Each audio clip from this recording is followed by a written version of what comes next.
Hi guys, welcome to HardReset.Info channel. Today I have XIAOMI 40 and I want to show you how add event to your calendar on this device.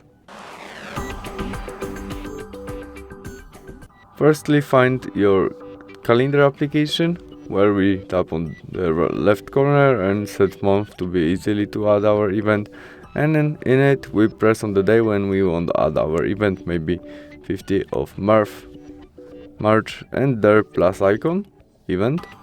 And first we can add title of our event. There we can add event to our friends or family group on the Gmail. There we can set when event start and finish, or we can set that will be all day by the switch on repeat of our event.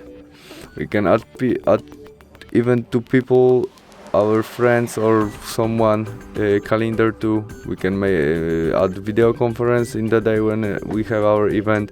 Location of event by tap then and write our location.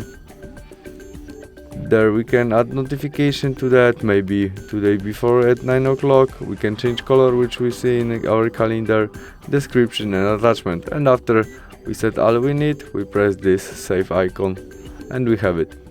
That's all, thanks for watching, see you soon, bye.